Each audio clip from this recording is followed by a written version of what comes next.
Welcome to my channel. আজকে আমরা চলে এসেছি দেখো খন্ডের একটা পার্কে। তো দেখো আমরা এখানে বাইকটা রেখে টিকিট কাটতে চলে যাচ্ছি। তো এখানে দেখো ও টিকিট কাটছে। তো 10 টাকা করে নিল আমাদের দুটো টিকিট। তো তারপরে আমরা টিকিটটা নিয়ে পার্কের দিকে চলে যাব। আর একটু শুনে নিচ্ছিল যে পার্কটা কটা পর্যন্ত খোলা থাকবে। তো ওনারা জানালো যে পার্কটা বেশিক্ষণ আর খোলা থাকবে না, 12টা পর্যন্ত খোলা থাকবে। তো আমরা এসেছি 10টার দিকে, আমরা সকালেই এসেছি। তারপরে আমরা এখানে দেখো বাইকে হেলমেটগুলো রেখে আর আমাদের কিছু জল ছিল আর খাবার ছিল একটা ব্যাগে, সেই ব্যাগটা নিয়ে আমরা এবারে পার্কের দিকে এগোতে থাকবো। তো দেখো আমি যাচ্ছি আগে আগে, তারপরে ও আসছে। দুজনে দেখো পার্কের দিকে যাচ্ছি। গেটটা কিন্তু অনেক সুন্দর আর ভীষণ বড় গেট। তো বড় গেটটা মাঝখানের যে বড় গেটটা সেটা খোলেনি।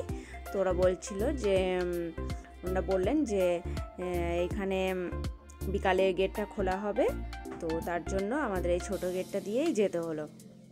দেখো সেরকম কিন্তু পার্কে লোকজন একদমই নেই বললেই চলে। এই যে দুজনকে দেখতে পেলাম শুধু ঢুকে পর্যন্ত। আর দেখো পার্কের জায়গাটা কিন্তু অনেক বড়। আমরা এদিকে একটা কাজের জন্য এসেছিলাম। আমরা যেহেতু পুরুলিয়ায় থাকি, এটা ঝাড়খণ্ড। ঠিক আমরা এখান থেকে আমরা যেখানে থাকি সেখানটা মোটামুটি ঘন্টাখানিক মতো লাগবে। তো একটু এইখানে কাজে এসেছিলাম। তো বললো একটা দাদা যে এখানে একটা ভালো পার্ক আছে, তো দেখে যাবে। তো তার জন্য আমরা ঢুকলাম। তো দেখো আমরা সামনের দিকে এগিয়ে যাচ্ছি। গাছগুলো কিন্তু অনেক সুন্দর, বেশ সুন্দর সাজানো গোছানো পার্কটা। কিন্তু লোকজন নেই, জানো তো পার্কে একটু লোকজন না থাকলে ভালো লাগে না। আর বসার জায়গাগুলো বেশ সুন্দর করে রেখেছে। চারিদিকটা পুরো সবুজে সবুজ। ঝাড়খণ্ডের এই জায়গাটা কিন্তু অনেক সুন্দর। এটা ঝাড়খণ্ডের একদম ঢুকতে মুখের কাছেই একদম এই জায়গাটা বেশ ভালো লাগছিল। আর সাইডে কিন্তু একটা পাহাড়ও আছে, সেইখানে আমরা যাইনি। ভীষণ রোদ, এত রোদের ভিতরে।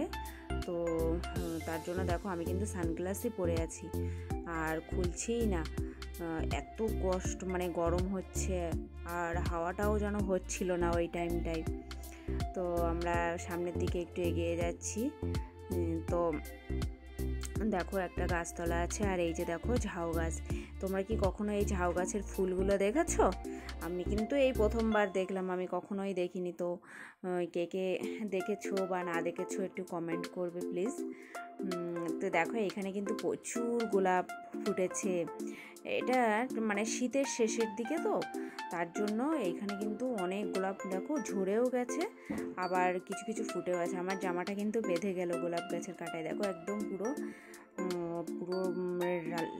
খয়েরি কালারের গোলাপ, যেটা দেখতে অনেক অনেক সুন্দর লাগে। সাদা কালারের গোলাপ, মানে যত প্রকারের কালার আছে সব কালারেরই গোলাপ এইখানে দেখতে পেলাম। তো দেখো আমি কিন্তু একটা পাপড়ি ছিঁড়েছি, কিন্তু ওই ফুলটা কিন্তু শুকিয়ে গেছিলো, তার জন্য আমি পাপড়িটা ছিঁড়েছি। আর এখানে দেখো সেই হাজারি গোলাপ যেগুলো বলে, ছোট ছোট একদম, এই গোলাপগুলোও কিন্তু দেখতে অনেক সুন্দর লাগে। বেশ গোলাপগুলো গাছে এত সুন্দর লাগছিল, পুরো এরিয়াটা সবুজের ভিতর এত সুন্দর সুন্দর গোলাপ। আমি দেখো একটা ঝরা ফুলের থেকে, ফুলটা প্রায় ঝরেই যেত, তো তার থেকে আমি একটু পাপড়ি নিয়ে একটু ছড়িয়ে দিলাম। বেশ ভালো লাগছিলো। এখানটায় আবার এসে একটু হাওয়া হচ্ছিল, ভালো লাগছিল রোদের ভিতরে তাও। আর এই যে এই গাছগুলোকে যে কি কদম না কি যেন একটা গাছ বলে, তোমরা জানলে, কেউ যদি জানো তো অবশ্যই অবশ্যই কমেন্ট করো।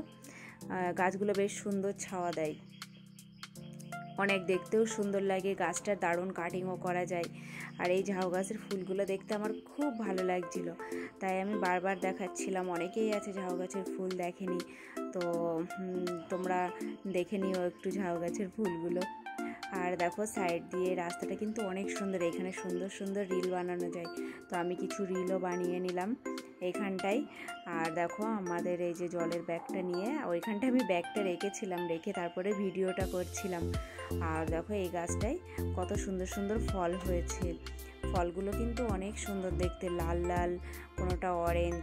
আর দেখো এই যে এইখানে সবথেকে আকর্ষণীয় হলো এটা কিন্তু পলাশ ফুল। আমরা যে টাইমটায় গেছিলাম পলাশ ফুল ফোটার টাইমটায়, তো আমি যখন একটা পলাশ গাছ দেখতে পেলাম আমি বললাম চলো পলাশ ফুলের ওইখানটায় যাই, তোমাদের সবাইকে একটু পলাশ গাছ দেখাই আর পলাশ ফুল একটু দেখাই। তো দেখো আমি চলে গেলাম পলাশ তলায়, এখানটায় বেশ হাওয়া হচ্ছিল আর ওই জায়গাটা একটু ছাওয়া ছিল বলে আমি আরও চলে গেলাম। দেখো ফুলগুলো কিন্তু অনেকটা নিচে পড়ে আছে, আমি কিছুটা হাতে তুলে দেখিয়ে দিলাম একটু, বেশ অনেক সুন্দর ফুলগুলো। পলাশ ফুলের একটা মানে সৌন্দর্যই আলাদা, খুবই সুন্দর, আমার তো ভীষণ সুন্দর লাগে। আর পুরো লাল রক্তের মতো কালার, এই কালারটা জানো না এত সুন্দর দেখতে লাগে। তো দেখো এখানটা কিন্তু প্রচুর হাওয়া হচ্ছিল, আমি আবার এইখানটায় বেশ খানিকটা রিল করে নিলাম। তো এই গাছগুলো দেখো, এই যে একটা হরিণ দাঁড়িয়ে আছে, এটা কিন্তু মিথ্যের হরিণ, ঠিক আছে, এটা কিন্তু স্ট্যাচু। আর দেখো কত সুন্দর, আমি হাতে নিয়ে একটু পোজ দিচ্ছিলাম, হ্যাঁ ভালো লাগছিল। আমার মনে হচ্ছিল আমি যদি একটা সুই আর একটা সুতো নিয়ে আসতাম তো আমি একটা মালা গেঁথে একটু মাথায় দিতে পারতাম, খুব ভালো লাগতো। পলাশ ফুলের মালা তো ভীষণই মানে সুন্দর লাগে খোপায় দিলে।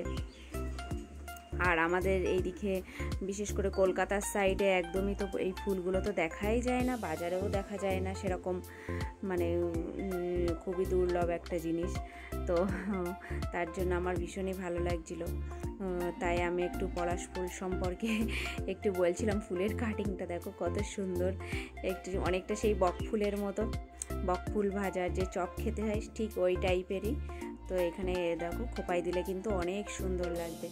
আর পুরো এরিয়াটা দেখো, একটা পলাশ ফুলের গাছের জন্য পুরো সৌন্দর্যটাই পাল্টে গেছে পার্কের।